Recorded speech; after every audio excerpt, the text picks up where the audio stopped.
Hello friends, मैं ज्योति आपकी अपनी क्लास में आपका स्वागत करती हूँ। और आज जो हमारा विषय है, अभी हमने पिछले दो वीडियो में फ्रेंच रेवोल्यूशन के ऊपर बात की थी। आज उसी क्रम में आगे बढ़ेंगे कि आगे और किस तरह से घटनाएं हुई कि क्रांति ने पूरा जोर कैसे पकड़ा और किस तरह से वहाँ फ्रांस की पूरी व्यवस्था को बदल दिया। ठीक है, तो देखते हैं। देखिए, फ्रांस में एक छोटा सा रिवीजन पहले देख लेते हैं कि लुईस 16 20 साल की आयु में वहाँ का राजा बनता है फ्रांस का। ठीक है, उसका विवाह हुआ है ऑस्ट्रिया की राजकुमारी के साथ, मैरी एंटोनियो। ठीक है, उसके साथ उसका विवाह होता है। उसके बाद क्या होता है कि वो दोनों बहुत फिजूल खर्च करते हैं। ठीक है, जब वो गद्दी पर बैठा है उसको खजाना खाली मिला है। उसका रीज़न ये है कि लुई जो 15 था, उसका सप्तवर्षीय युद्ध चल रहा था और उसको 7 साल जो उसने युद्ध में बिताए उसकी वजह से खजाना खाली था। दूसरा, लुइस ने क्या किया था कि अमेरिका की, ठीक है, जो 13 बस्तियां हैं उनको आज़ाद कराने के लिए मदद की थी। ठीक है, तो वो मदद में उसका पैसा चला गया और उस पैसा उसको वापस नहीं मिला, तो इसलिए उसके ऊपर खजाना खाली है। उसके ऊपर बहुत कर्ज चढ़ गया है। जिनसे उसने कर्ज लिया है उसको कर चुकाना है और उन्होंने 10% उसका जो ब्याज है, इंटरेस्ट है, उसको बढ़ा दिया है। ठीक है, इस चीज की भरपाई करने के लिए क्या किया है कि लुइस जो होता है वो स्टेट जनरल की मीटिंग बुलाता है। स्टेट जनरल की मीटिंग, क्योंकि वहां फ्रांस, जैसे मैंने आपको बताया था कि फ्रांस 3 भागों में बटा हुआ था। ठीक है, कौन कौन से वो थे? एक तो था फर्स्ट स्टेट, सेकंड स्टेट और थर्ड स्टेट। ठीक है, ये 3 में बटा हुआ है। ठीक, फर्स्ट आपका क्लर्जी, सेकंड नोबिलिटी और थर्ड आपका थर्ड स्टेट। ठीक है, जिसमें इसको भी 3 भागों में बांटा हुआ है, ए बी सी करके मैंने आपको बताया था कि ए बी और सी। ठीक है, इस तरह से डिवीजन था, फर्स्ट स्टेट, सेकंड स्टेट और थर्ड स्टेट। ठीक है, अब वो मीटिंग बुलाता है राजा और एक आयोजन 1789 में, मई 1789 में मीटिंग बुलाता है अपने खजाने को भरने के लिए। ठीक है, उस खजाने को भरने के लिए मीटिंग बुलाता है। ये जो वर्ग है ये टैक्स नहीं देता है, सिर्फ टैक्स दिया जाता है। ये जो थर्ड स्टेट है ये टैक्स पे ही है। ठीक है, अब इस वर्ग से 300 लोग गए थे, फर्स्ट से भी और सेकंड से भी।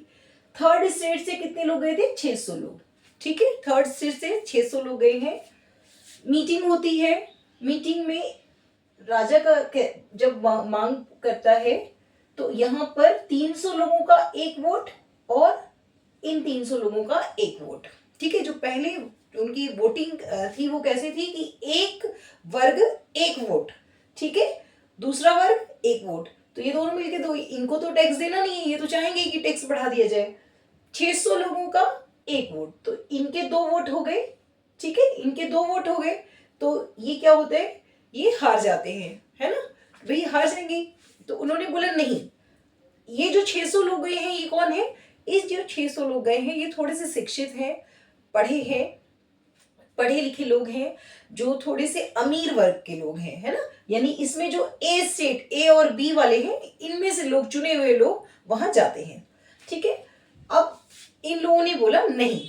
एक तो ये शिक्षित भी हैं, दूसरे मैंने आपको दार्शनिक बताए थे, 3 बड़े दार्शनिक, तो उन दार्शनिकों का प्रभाव भी है इन पर। यानी ये उनकी बातों से अवेयर है, उनको पता है कि समाज को अब बदलना होगा, अब ये जो चला आ रहा है ये व्यवस्था तोड़नी होगी। इसके लिए वो कहते हैं कि नहीं, अब क्या होगा, एक व्यक्ति एक वोट होगा, तब बात बराबरी होगी। राजा इस बात को अस्वीकार करता है, वो लोग उठकर चले जाते हैं। ठीक है, और कहाँ जाते हैं? वहां एक इंडोर स्टेडियम है वर्साई में, वहां जाकर एक ओथ लेते हैं, एक शपथ लेते हैं कि जब तक, क्या, जब तक फ्रांस में हम संविधान नहीं बना देंगे और संविधान के द्वारा हम राजा की शक्तियों को नियंत्रित नहीं कर देंगे, तब तक ये असेंबली भंग नहीं होने देंगे। यानी वो कहते हैं हम है फ्रांस, यानी हम कर दे रहे हैं, तो हमारे से पूरी सत्ता चल रही है, हम है फ्रांस, हम है नेशनल असेंबली। अपने आप को थर्ड स्टेट की जगह वो क्या बोलते हैं कि अब हम क्या है, नेशनल असेंबली है। नेशनल असेंबली बन जाती है, वो संविधान लिखते हैं। ये सिर्फ एक रिवीजन में बता रही हूँ। वो संविधान लिखते हैं। संविधान में क्या होता है कि उन्होंने, वो कहते हैं संविधान में देखिए उनकी बहुत गड़बड़ियां थी। संविधान में वो बोलते हैं कि एक क्या है कि एक तो वो 25 वर्ष की आयु का व्यक्ति हो, ठीक है, 25 वर्ष आयु हो, ठीक है, पुरुष हो, यहाँ पे महिलाओं की बात नहीं हुई है, ठीक है, 25 वर्ष की आयु हो, पुरुष हो, ठीक है, और टैक्स देता हो। टैक्स भी कितना देता हो? 3 दिन के पारिश्रमिक बराबर वो टैक्स देता हो, ठीक है, 3 दिन के पारिश्रमिक बराबर, ठीक है, जितना 3 दिन का व्यवज होता है किसी का, उसके बराबर, पारिश्रमिक के बराबर वो टैक्स देता हो, के बराबर टैक्स देता हो, ठीक है, इतना अगर कोई है तो ही वो दे सकता है। अब इसमें क्या होता है कि वो जो 2.8 करोड़ वहां की आबादी थी, सिर्फ 40 लाख लोग इस शर्त को पूरा करते। साथ में उसके पास प्रॉपर्टी होना भी जरूरी है, यानी कोई संपत्ति या भूमि का होना, है ना, जरूरी है। भूमि का होना भी अनिवार्य है, भूमि का होना अनिवार्य है, ठीक है। तो यानी भूमि हो, 25 वर्ष की आयु हो, और साथ में आपका 3 दिन का टैक्स, जितना पारिश्रमिक बनते हैं उतना टैक्स पे करता हो, साथ में भूमि भी हो। तो इस व्यवस्था में क्या होता है कि वहां की जनसंख्या 2.8 करोड़ थी, और ये जो शर्तें थी कि ये ऐसे लोग वोट देंगे, 40 लाख लोग ही इस शर्त को पूरा करते थे। 2.40 लाख लोग ही इस शर्त को पूरा कर पाते थे, ठीक है, क्योंकि पुरुष भी होने चाहिए, महिलाएं तो निकाल दी उन्होंने, ठीक है, 40 लाख लोग ही इस शर्त को पूरा करते थे। इतनी बात समझ में आ गई आपको? कानून बन जाता है।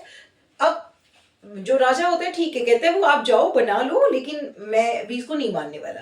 लेकिन जब राजा लुईस ये देखता है कि चारों तरफ विद्रोह हो रहा है, एक तरफ जमाखोरी हो रही है, ठंड के कारण फसल खराब हो गई है और जमाखोरी हो रही है, औरतों ने क्या किया है, जो वहाँ की महिलाएं हैं उन्होंने दुकानें तोड़ दी हैं, ग्रामीण इलाकों में भी जो लोग हैं उन्होंने, सामंत या जागीरदार जो लोग हैं, उनके घरों को तोड़ दिया है, वहाँ के जो दस्तावेज हैं उनके वो जला दिए हैं।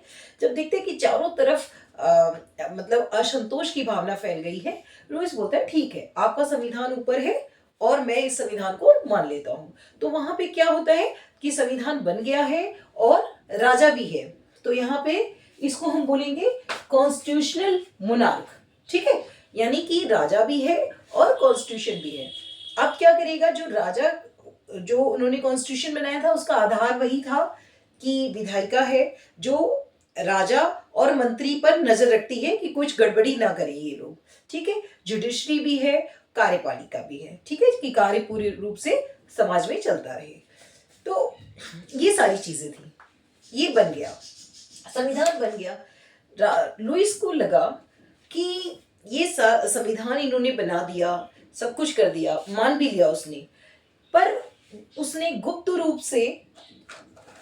रूप से अपने जो मित्र हैं, पड़ोसी मित्र हैं, उनसे वार्ता जारी रखी, ठीक है, यानी वो ये संविधान ऊपरी मन से तो उसने मान लिया कि ठीक है भाई मैंने आपकी बात मान ली है, लेकिन उसके मन में अभी भी ये चलता था कि नहीं, मोनार्क सिस्टम ही होना चाहिए, ठीक है, जो व्यवस्था पुरानी चली आ रही है वही होना चाहिए।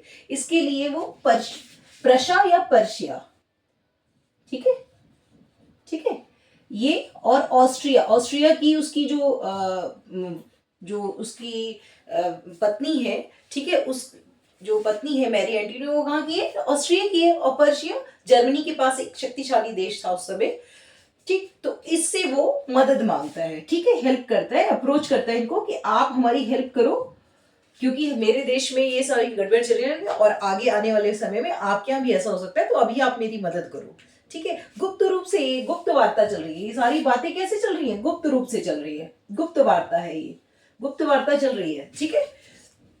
अब समझने की कोशिश करिए, संविधान बन चुका है, लागू भी हो गया है, पारित कर दिया गया है, पर गुप्त रूप से लुईस इन दो देशों से हेल्प मांगता है, अप्रोच करता है इनको कि आप हमारी मदद करिए, हमारे देश में इस तरह से जो कॉन्स्टिट्यूशन है वो लागू कर दिया गया है।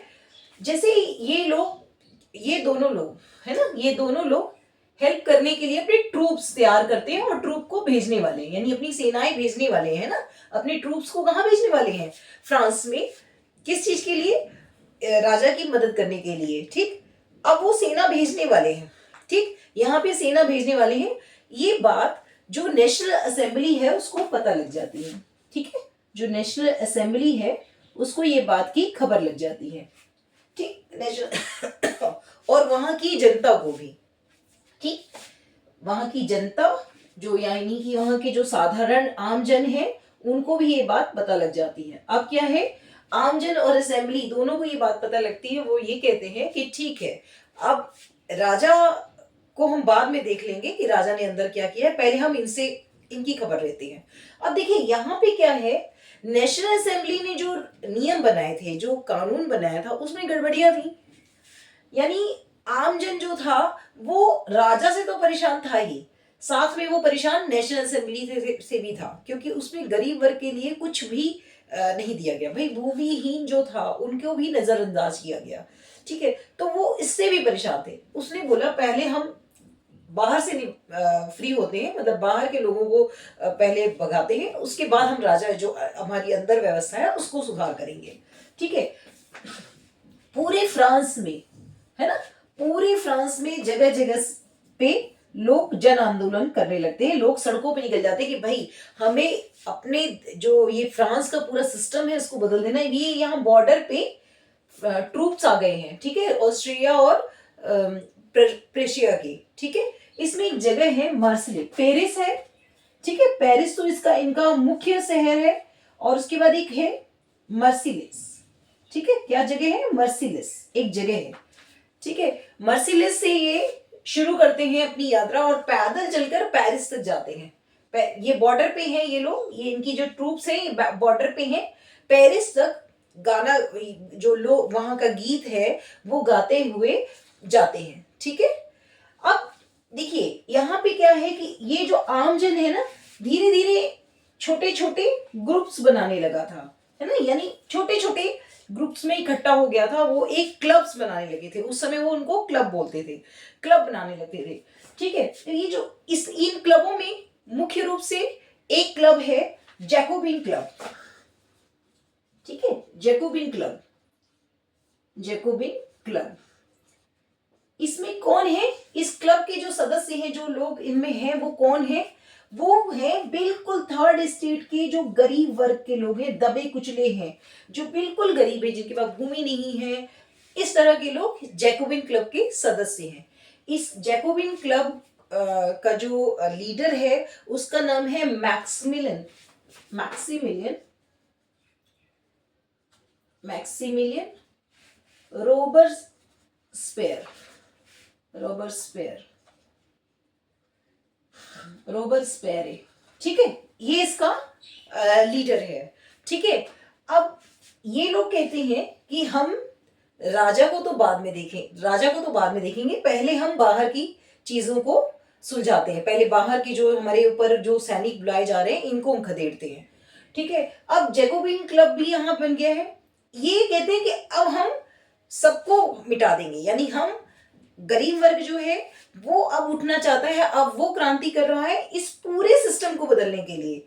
यानी राजतंत्र भी खत्म होगा, जो मोनार्क है, और जो कॉन्स्टिट्यूशन उन्होंने बनाया था उसमें गरीब वर्ग को कोई स्थान नहीं दिया था। उन्होंने बोला हम इसका भी पतन करेंगे, अब नया कानून लिखा जाएगा। ठीक है, इतनी बात समझ में आ गई, जैकोबिन क्लब है ये। ठीक, अब देखिए यहां से मर्सिलेस से, मैंने आपको बताया मर्सिलेस से, अब इसको भगाने के लिए उन्होंने क्या किया, मर्सिलेस से सारे पूरे फ्रांस से लोग इकट्ठे हो गए। वो सोच लिया कि अब मरेंगे लेकिन अपने फ्रांस को हम बचा के रहेंगे, ये राजतंत्र और जो ये कॉन्स्टिट्यूशन वगैरह ये जो सारी सिस्टम है ना इसको पूरा बदल देंगे। मर्सिलेस से लोग राष्ट्र भावना के से ओतप्रोत होकर आगे बढ़ते हैं, पेरिस तक पहुंचते हैं, पैदल जाते हैं वो। ठीक है, और वो जो गीत गाते हैं वही गीत, जो वो गीत मर्सिलेस में गाया, इसलिए उसको ये इसका नाम है मार्सिले। ठीक है, जो उनका गीत है मार्सिले है। ठीक है, जो आज वहां का अब नेशनल एंथम भी है। ठीक, तो मार्सिलेस से वो गीत गाते हुए जा रहे हैं पेरिस, और वहां जाकर ये अब जैसे ही यहाँ पता लगता है कि वहां का जन आंदोलन बहुत बढ़ गया, वो सब अब सेना भाग जाती है वहां से। ठीक, इसके बाद क्या होता है कि जो जैकोबिन क्लब है वो क्या करते हैं, इसका जो एक इसका लेखक है क्लाउड, इसका है लिस्ले करके, उसका नाम है लिस्ले।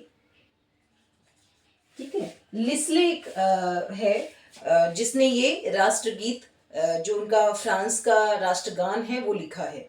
ठीक है, उस समय ये गीत किसने लिखा? मार्सिले के नाम से जो भी है, मार्सिलेस से लोग जा रहे हैं पेरिस और उसको मार्सिलेस बोला गया, उस जो गीत है उसको मार्सिले बोला गया, वो आज वहाँ का राष्ट्रगान है। लिस्ले ने इसको लिखा है। ठीक है, जो उसका पूरा नाम है वो है क्लाउद मैं लिख देती हूँ, इसका पूरा नाम लिख देती हूँ, क्लाउद जोसेफ। ठीक है, जोसेफ रोजेट डी लिस्ले। ठीक है, ये इसका नाम है। इस व्यक्ति ने ये गीत लिखा है। ठीक है, मार्सिलिस में ये गीत गाया जा रहा है, लोग गीत गाते हुए पेरिस तक जाते हैं और वहां से ट्रूप्स को भगा देते हैं। उनको भगाने की जरूरत भी नहीं पड़ती जब वो देखते हैं कि वहां जन आंदोलन भड़क गया है, क्योंकि जब जनता सड़कों पे आ जाती है ना, तो कोई भी जो सेना है वो अपने हाथ खड़े कर देती है। ठीक है, अब इस व्यक्ति ने ये गीत लिखा था और मार्सिले बहुत इंपॉर्टेंट भी है, आगे कभी कभी एग्जामों में इस तरह की चीजें पूछी जाती हैं। मार्सिलेस राष्ट्रगान का नाम है। ठीक, वहां से उसको खदेड़ देते हैं। अब इसके बाद क्या होता है, जैकोबिन क्लब जो है वो अपने पूरे पुरजोर पर था। ठीक, मैंने बताया आपको। अब वो कहते हैं कि नेशनल असेंबली को भी हम नहीं मानेंगे। ये जो जैकोबिन क्लब है, इसका जो लीडर है वो है मैक्सिमिलियन रोबेस्पियर। ठीक है, रोबेस्पियर बोलता है कि हम इस नेशनल असेंबली को भी बर्खास्त करते हैं, यानी इस ये जो इन्होंने संविधान बनाया ये तो अमीरों के लिए बनाया, इसमें गरीब वर्ग के लिए कोई स्थान नहीं दिया। ठीक है, इसको भी हम खत्म करते हैं। तो अब क्या होगा? अब होगा कन्वेंशन। ठीक है, यानी इस जो संविधान है उसको इन्होंने सुधार किया और उसमें क्या किया, उसको कन्वेंशन नाम दिया। क्या नाम दिया? कन्वेंशन। कन्वेंशन नाम दिया। अब उन्होंने जो असेंबली बनाई है उसको नाम दिया कन्वेंशन। उसमें उन्होंने क्या किया, जो संविधान बनाया उसमें लिखा उन्होंने कि हाँ 21 वर्ष तक की जो आयु है, 21 वर्ष की आयु वाले सभी पुरुष क्या करेंगे? वोट दे सकेंगे। ठीक है, मत दे सकेंगे। अब देखिए एक चीज देखिए, अब दे सकेंगे। ठीक, यहां भी गड़बड़ी है, यहां भी सिर्फ पुरुष वर्ग को उन्होंने बोला, महिलाएं यहां भी नहीं है। ठीक है, तो यानी समानता की कहीं बात नहीं हो रही है। क्रांति में वो लोग बराबरी हैं। एक अलग से मैं उसका वीडियो बनाऊंगी जिसमें महिलाओं की क्रांति के बारे में बताऊंगी कि इस तरह से उन्होंने सहयोग दिया। अभी इसको देखिए कि जो असेंबली बनी है जैकोबिन क्लब के द्वारा, कन्वेंशन जिसको नाम दिया गया, उसमें उन्होंने सुधार किया। उसमें उन्होंने बोला 21 वर्ष की आयु हो, सभी पुरुष वोट दे सकते हैं, चाहे उनके पास संपत्ति हो यानी भूमि हो या ना हो। मतलब भूमि का होना अनिवार्य नहीं है ना, क्योंकि भाई गरीब वर्ग है, अनिवार्य नहीं है। तो इसमें क्या हो गया कि सारे लोग वोट दे सकेंगे। ठीक है, अब लोग बहुत खुश हुए कि सभी वर्गों का ध्यान रखा गया, अच्छी बात भी है। लेकिन समझिए कि जो जैकोबिन था, जो मैक्सिमिलियन जो ये क्लब है, जैकोबिन क्लब है, इसका जो लीडर है मैक्सिमिलियन रोबेस्पियर, ये बहुत कठोर नीतियों का पालन करने वाला था। जो नीतियां उसने लागू की उसको बहुत कठोरता से पालन करता था। ठीक है, अब देखिए उसने क्या किया। अब इससे सारी व्यवस्था खत्म हो गई। अब उसने क्या किया, सबसे पहले तो उसने राजतंत्र खत्म किया। ठीक है, राजतंत्र को खत्म कर दिया। जो नेशनल असेंबली के टाइम पे क्या था, कॉन्स्टिट्यूशनल मोनार्क था। और उसने बोला न तो कॉन्स्टिट्यूशन, मतलब जो नेशनल असेंबली ने बनाया वो कॉन्स्टिट्यूशन भी नहीं है, उसको बदल दिया, राजतंत्र को बिल्कुल खत्म कर दिया। यानी राजा को फांसी की सजा सुनाई गई, पूरे खुले में, पूरे आम जन के बीच। ठीक है, इसको बीच फांसी दी गई लुइस को। ठीक है, वो फांसी दी गई। ठीक है, लुइस 16 को फांसी दी गई। ठीक, आम जन के बीच बिल्कुल खुले में, ओपन में उसको। और यही हाल उसकी जो रानी थी मैरी एंटिट्यूड, उसका भी हुआ, उसको भी आगे चलकर फांसी दे दी गई थी। ठीक, अब इतनी बात समझ में आ गई। जब कन्वेंशन आया तो उन्होंने राजतंत्र बिल्कुल खत्म कर दिया। देखिए एक थर्ड स्टेट का जो इंसान है, जब वो जागरूक होता है तो क्या से क्या हो जाता है। पहले स्टेट थी, दबा कुचला वर्ग था, वो हर तरह से कर दे रहा था, किसी भी तरह से कर जुटाने की मशक्कत में लगा हुआ था। अब पूरा सिस्टम बदल गया। पहले कॉन्स्टिट्यूशन लिखा गया, नेशनल असेंबली आई जिसमें अमीर वर्ग के लोग थे, शिक्षित वर्ग थे। अभी क्या है, कन्वेंशन आ गया, यानी एक गरीब वर्ग के। अब ये जो मैक्सिमिलियन आया है, रोबेस्पियर आया है, इसने ये सारी चीजें, राजतंत्र को खत्म किया। अब मैंने आपको बताया ये बहुत कठोर नीति वाला था। इसने क्या किया, सबसे पहले उसने बोला कि हम अपनी जो ड्रेसअप है ना, जो उसको चेंज कर देंगे। ठीक है, तो उसने क्या किया, जो ड्रेसअप है उनका, ठीक है, मान लीजिए, ठीक, मेरा ड्राइंग थोड़ा अच्छा नहीं है तो ड्राइंग के ऊपर थोड़ा ज़्यादा ध्यान ना दें, सिर्फ समझने की कोशिश करिए। उसने क्या बोला कि अब जो लोग हैं, इनके जो मैक्सिमिलियन रोबेस्पियर का जो ग्रुप है, जैकोबिन क्लब, ठीक है, तो उसमें क्या है, जो लोग सदस्य थे उसका ड्रेसअप कैसा कर दिया उसने, धारीदार पैजामा पहनेंगे। ठीक है, जो कैप है उनका फेजियन कैप है। किस तरह का कैप है, फेजियन कैप है, जैसे सेंटा का कैप होता है, और इसका कलर जो है वो रेड है। ठीक है, रेड, इसका कलर किस तरह का है, रेड कलर है। तो ये उनके पहनावे में उन्होंने कुछ चेंज किया। साथ में उन्होंने घुटने पर एक वो घुटना बोलते थे उस टाइम, वो पहनते थे। तो जो जो उनका पहनावा था वो उसको बदल दिया। किसने बदला, ये रोबेस्पियर ने बदला। ठीक है, अब देखिए, यहाँ पे देखिए, रोबेस्पियर ने सबसे पहले क्या बदला, इनके कपड़े बदल दिए। ठीक, ध्यान दीजिएगा, बहुत इंपॉर्टेंट चीजें हैं। कपड़े बदल दिए। दूसरी बात उन्होंने क्या किया, जितनी भी जो प्रीस्ट वाली जो क्लर्जी थे, क्लर्जी कहीं रहते भी थे, उनके चर्च भी थे, उन्होंने क्या किया, जो क्लर्जी वाला सिस्टम था वो तो खत्म हो गया था। उसकी जो जगह थी, जो उनकी जगह थी, जिस जगह पे वो थे, उनको क्या कर दिया, बैरक, है ना, यानी बैरक या फिर ऑफिस में तब्दील कर दिया। यानी वहां पर अब चर्च नहीं होंगी या पादरी के रहने का निवास स्थान नहीं होगा, वो क्या हो जाएगा, बैरक या ऑफिस में कन्वर्ट कर दिया जाएगा। उसको तोड़ के मतलब उस जगह पर क्या बनेंगे, बैरक और ऑफिस होंगे। ठीक है, उनको दोबारा, अब देखिए ये बदल दिया।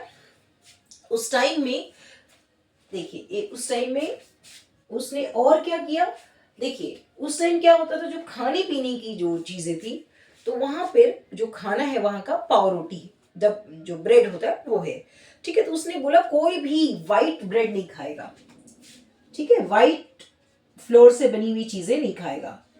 वो क्या खाएगा, सबके लिए समान चीजें होंगी, यानी गेहूं से बना ब्रेड, चाहे वो किसी भी वर्ग का व्यक्ति हो, अमीर हो, गरीब हो, सब लोग क्या कहेंगे, गेहूं, व्हाइट फ्लोर को मना कर दिया और गेहूं से बनी ब्रेड ही सब खाएंगे।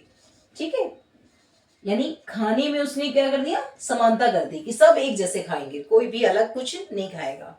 राशनिंग कर दी उसने, किसकी राशनिंग की, मीट की, क्योंकि मीट तो वहां पहले से खाया जाता है, मीट, और जो भी वहां की फसल है उसकी राशनिंग कर दी। यानी कोई भी किसान अपनी फसल को एक जो सरकार द्वारा तय मूल्य है उसी पर बेच पाएगा, दूसरे मूल्य पर नहीं बेच सकता। ठीक है, इतनी बात समझिए कि अगर कोई व्यक्ति किसी किसान को उससे ज्यादा मूल्य भी देता है तो वो उसको नहीं बेचेगा। ठीक है, उसकी सजा का नियम बड़ा कठिन था, आगे मैं भी आपको बताती हूँ। ठीक है, अगर कोई ऐसा दोषी पाया जाता था तो उसको कठोर सजा दी जाती थी, और सजा उसकी बहुत कठोर थी, इसलिए ऐसा कोई करता नहीं था। अभी मैं बताती हूँ कैसे मीट और फसल की राशनिंग कर दी गई। ठीक है, यानी उसके रेट तय कर दिए गए कि इस रेट से ऊपर भी अगर आपको मिल रहा है तो आप उसको बेच नहीं सकते हैं। ठीक, चलिए, तो आप समझिए, कपड़े बदल दिए, जो चर्च है वो बदल दी, चर्च की जगह पे क्या हो गए, बैरक और ऑफिस बदल दिए। वहां पर जो खाने की है उसको क्या कर दिया, खाने पीने की चीजों को समान कर दिया। ठीक है, यानी कि सब लोग एक ही तरह का खाना खाएंगे, कोई भी दूसरी तरह का ब्रेड ही नहीं खा सकता। व्हाइट फ्लोर से अगर कोई बना हुआ ब्रेड है तो वो नहीं खा सकता। अब जैसे देखिए, कभी भी ऐसा होता है, अब लोगों को लगने लगा ये इतनी कठोरता के साथ हर चीज का पालन करता है, तो उनको लगता है कि ये हमने कोई जो हमारे से जो अपना लीडर चुना है हमने, ये थोड़ा सा गलती हो गई। ठीक है, उसने क्या किया, एक न्यायालय बनाया था, है ना, जिसमें कोई भी व्यक्ति एक कोड बनाया, ठीक है, और उसमें जजेस तय करते थे, जजेस जो थे वहां के, वो तय करते थे अगर कोई किसी भी यानी जैकोबिन क्लब के खिलाफ या मैक्सिमिलियन रोबेस्पियर के खिलाफ कोई भी व्यक्ति बोलता तो उसको क्या किया जाता था, गिलोटिन किया जाता था। गिलोटिन, अब देखिए गिलोटिन क्या है ये समझिए, गिलोटिन कर दिया जाता था। इसलिए लोग भयभीत रहते थे, ठीक है, इसलिए वो लोग बहुत डरते थे। ठीक, क्यों वो डरते थे?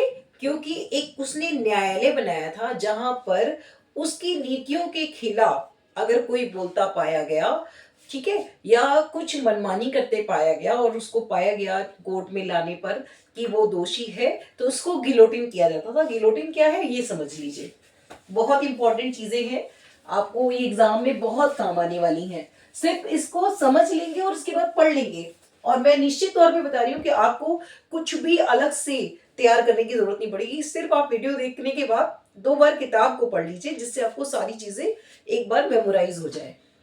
देखिए ऐसे पिलर्स बने हैं, ये पिलर है मान लीजिए, ठीक है, 2 पिलर बने हैं,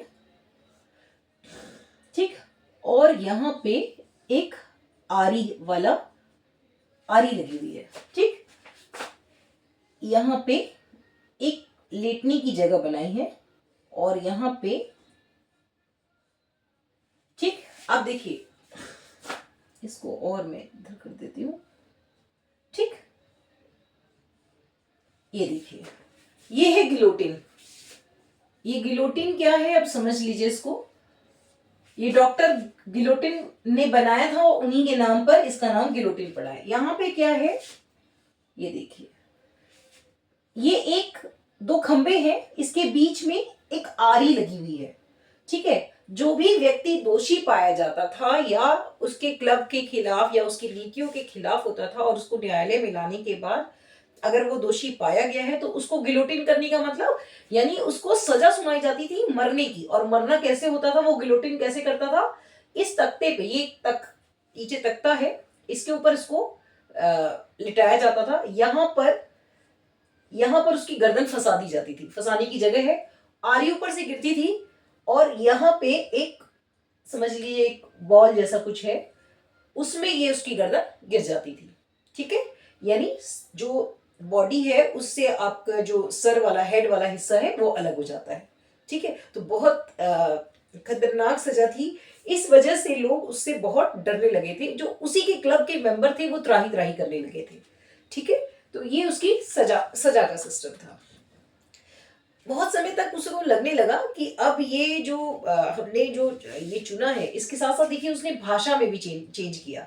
वहां पर क्या यूज करते थे, जो मैडम, जिसे मदाम बोलते थे, मैडम के लिए मदाम शब्द का यूज होता है फ्रांस में, और मॉन्स्क्यू करके सर के लिए यूज करते हैं। तो उसने बोला अब कोई सर वर नहीं यूज होगा, सर मदाम कुछ नहीं होगा, बादाम या मॉन्स्क्यू नहीं बोला जाएगा। अब क्या बोला जाएगा, सियोतेन और सियोतिनी, यानी नागरिक और नागरिका, है ना। इसको हिंदी में आप किताब में देखेंगे है कैसे, मॉन्स्क्यू और क्या बोलते हैं मदाम। तो पहले वो बोलते थे, उसने क्या किया, भाषा भी बदल दी कि अब ऐसा कुछ नहीं बोला जाएगा, अब बोलेंगे सियोतेन, सितोयेन और सितोयेनी, ठीक है, सितोयेन और सितोयेनी। तो आप देखिए एक बंदा आया जो गरीब क्लब, जो गरीबों के नाम से उसने क्लब बनाया और लोगों को लगा कि अभी ये हमारा उद्धार करेगा, पर वो लोग जो उसने लीडर चुना उन्होंने, बाद में उसकी इतनी कठोर नीतियां थी कि लोग उससे परेशान हो गए। उन्होंने क्या किया, अब देखिए हर व्यक्ति थोड़ी बहुत स्वतंत्रता चाहता है, जैसे वो खाने पीने के लिए बाध्य ना हो। हमारे देश में हम खाने पीने के लिए बाध्य नहीं है, हम किसी भी तरह का खाना खा सकते हैं, ठीक है। पहनने के लिए भी हम बहुत बाध्य नहीं है, ठीक है। तो कुछ चीजों में आदमी को स्वतंत्रता चाहिए होती है। अभी देखिए वहां पे क्या हुआ, भाषा बदल दी, कपड़े बदल दिए, खाने में समानता कर दी, धर्म तो लगभग खत्म ही कर दिया क्योंकि चर्च उसने मिटा दी। चर्च की जगह पे उसने क्या कर दिया, बैरक और ऑफिस बना दिए। तो धर्म भी खत्म हो गया, भाषा खत्म हो गई, सजा उसकी बहुत कठिन थी।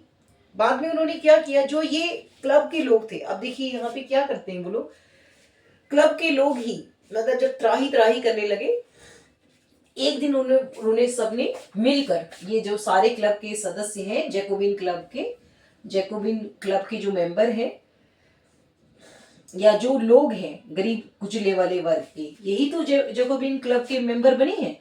तो इन्होंने क्या किया, इन सब ने मिलकर रॉबेस्पियर को पकड़ लिया। ठीक है, रॉबेस्पियर को पकड़ लिया और क्या बोला, इसको कोर्ट में, इसी की बनाई कोर्ट में पेश किया और इसके खिलाफ मुकदमा चलाया कि इसकी नीतियां इस तरह से है, और उसको जजों ने क्या पाया, दोषी पाया। ठीक है, जजेस ने उसको दोषी पाया और जो इसने गिलोटिन बनाया था इसी पर उसको सजा सुनाई गई, उसको भी गिलोटिन कर दिया गया। यानी वो अपनी ही बनाई नीतियों में जो उसकी सजा सबसे कठिन थी उसमें मारा गया। ठीक है, तो अब देखिए किस तरह से पूरा सिस्टम एक था जो चेंज हो गया। पूरे फ्रांस में क्रांति का क्या स्वरूप था, आप समझ लीजिए कि पहले मोनार्क था, मोनार्क के बाद कॉन्स्टिट्यूशन मोनार्क आया, वो खत्म कर दिया, कन्वेंशन आ गया। कन्वेंशन के बाद क्या हुआ, कन्वेंशन के बाद जैकोबिन क्लब आया और उसने कन्वेंशन बनाया, नियमों को चेंज किया। इसके बाद ये जब खत्म हो गया, अब कोई बचा नहीं, कौन आएगा। ठीक है, तो वहां पे डायरेक्टरी आई, ये बहुत ज्यादा काम नहीं कर पाए डायरेक्टरी। इस डायरेक्टरी ने क्या किया, वो जो भूमि वाला मैंने आपको बताया था, आयु फिर से वही कर दी, यानी जो संविधान पहले था उसको मान लिया। और जो इसने क्या किया, इसने एक तो संविधान में बदलाव किया, यानी जो भूमिहीन लोग हैं वो वोट नहीं दे पाएंगे। उन्होंने बोला ये क्या अनपढ़ जाहिल लोग हैं, इनको कोई वोट देने का अधिकार नहीं है। ठीक है, और भूमिहीन लोग जो वोट नहीं देंगे। संविधान को में बदलाव किया, यानी जो पहले वाला नियम था वो लागू कर दिया। भूमिहीन के को वोट देने का अधिकार खत्म कर दिया, अधिकार नहीं था डायरेक्टरी में। ठीक है, वोट देने का अधिकार नहीं था, ये खत्म हो गया। ठीक, अब इसके बाद उन्होंने क्या किया डायरेक्टरी, और उन्होंने क्या किया, 2 विधानमंडल बनाए जिसमें 5 सदस्य थे, 2 विधानमंडल थी और एक कार्यपालिका थी और जुडिशरी, जैसे मैंने आपको बताया वो वही सिस्टम तो वही था, पर इसमें 5 लोग थे। अब ये लोग ना आपस में लड़ते थे क्योंकि 2 विधानमंडल है और एक कार्यपालिका है, तो आपस में एक दूसरे को ब्लेम करते थे। ये बहुत ज्यादा दिन तक चल नहीं पाई। ठीक है, ये बहुत ज्यादा दिन तक चल नहीं पाई। इसके बाद अब वहां का जो शासन, जो व्यवस्था थी फ्रांस की, वो बिल्कुल गड़बड़ हो गई। ठीक है भाई, कोई ऊपर राज करने के लिए, मतलब कोई सरकार नहीं है जो पूरे फ्रांस को अच्छे से चला सके। उस बीच एक सेना का व्यक्ति है, नेपोलियन बोनापार्ट।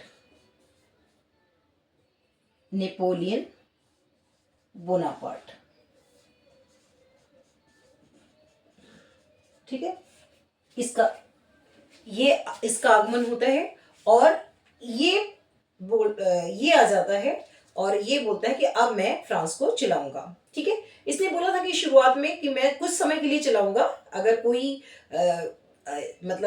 जो बॉर्बन डायनेस्टी थी वहां से कोई आ जाता है गद्दी के लिए तो मैं हट जाऊंगा, लेकिन कोई भी नहीं आता। ठीक है, कोई भी नहीं आता। फिर ये 1804 में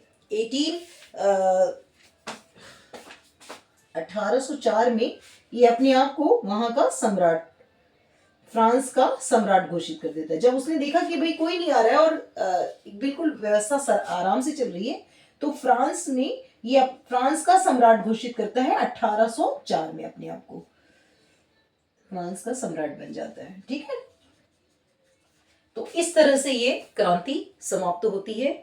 और नेपोलियन बोनापार्ट ने फ्रांस में बहुत काम किए, उसने फ्रांस को एक नई दिशा दी, बहुत सारी जो गड़बड़ियां थी उनमें सुधार किए और एक फ्रांस को एक जो स्थिरता लाई, जो अस्थिरता चल रही थी उसको समाप्त किया। ठीक है, नेपोलियन बोनापार्ट था, उसको आगे जाकर वो बहुत सारी लड़ाइयां लड़ता है और वाटरलू की लड़ाई में मारा जाता है। ठीक, तो ये था आपका फ्रांस की क्रांति। मैंने कोशिश की है कि छोटे छोटे वीडियो के माध्यम से आपको पूरी बात बता दूं। आपको फिर मैं कह रही हूँ कि किताब पढ़िए, उसके बाद पूरा वीडियो देखिए।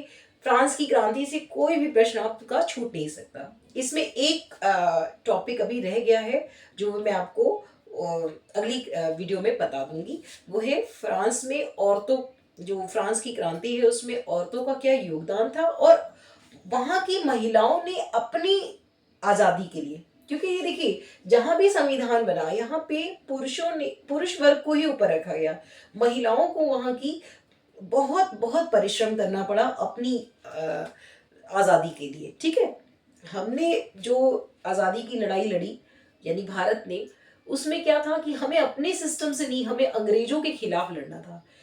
और जो फ्रांस की महिलाएं हैं वो अपने ही देश के सिस्टम के खिलाफ लड़ रही कि हमें भी आज़ादी चाहिए, हमें भी बराबरी चाहिए। ठीक है, तो उनका सिस्टम ऐसा था कि उन्होंने औरतों को कहीं भी बराबरी पर रखा ही नहीं। उनको जो देश कब का आज़ाद था, फ्रांस की क्रांति कब हुई थी, ठीक है, 1799 तक तो पूरा आज़ादी चरम जो उनकी क्रांति थी वो लगभग समाप्त हो गई थी। और जो ये सारी व्यवस्था थी इसमें महिलाएं कहीं नहीं थी। ठीक है, तो उनको बहुत बहुत बहुत परिश्रम करना पड़ा। 1946 में जाकर उनको वोट देने का या किसी राजनीतिक क्षेत्र में उतरने का अधिकार मिला। तो फ्रांस चाहे कितना भी एडवांस था, पर महिलाओं के क्षेत्र में तो हम अपने आप को लकी मानेंगे कि हमें आज़ादी के साथ साथ सारी चीज़ें मिल गई। ठीक है, तो इसी आशा के साथ कि आपको ये वीडियो अच्छा लगेगा, और जो सारी चीज़ें मैंने आपको बताई हैं बहुत ध्यान से वीडियो को अगर पूरा आप देखते हैं, मैं पूरी उम्मीद के मतलब पूरी आपको यकीन के साथ कह सकती हूँ कि अगर आप वीडियो देख रहे हैं और साथ में किताब भी पढ़ रहे हैं तो कोई भी चीज़ छूटेगी नहीं। कहीं से भी प्रश्न आएगा, मतलब आपके पास ऐसा नहीं है कि आपका दिमाग बिल्कुल ब्लैंक होगा कि अरे ये तो चीज़ हमें पता नहीं है। ठीक है, आप उस पर 8-10 लाइन या कुछ लाइनें लिखने में पूरी तरह से सक्षम होंगे। ऐसा नहीं होगा कि कोई क्वेश्चन सुन के आपको लगे कि अरे ये तो पता ही नहीं हमें। ठीक है, चलिए इसी आशा के साथ कि आपको ये क्लास अच्छी लगे, अगर आपको वीडियो अच्छे लग रहे हैं प्लीज़ लाइक, सब्सक्राइब और शेयर करना ना भूलें। अपने फ्रेंड्स के साथ जरूर शेयर करें। किसी एक कोई ऐसा भी व्यक्ति होगा जो बहुत सक्षम ना हो ट्यूशन वगैरह लेने के लिए, क्योंकि बहुत सारे बच्चे ट्यूशन लेते हैं, कुछ बच्चे ऐसे भी होंगे जो ट्यूशन नहीं ले पाते होंगे। तो अगर ये वीडियो उस बच्चे तक पहुंच जाएगा तो मेरा ये वीडियो बनाना सफल होगा। Thank you.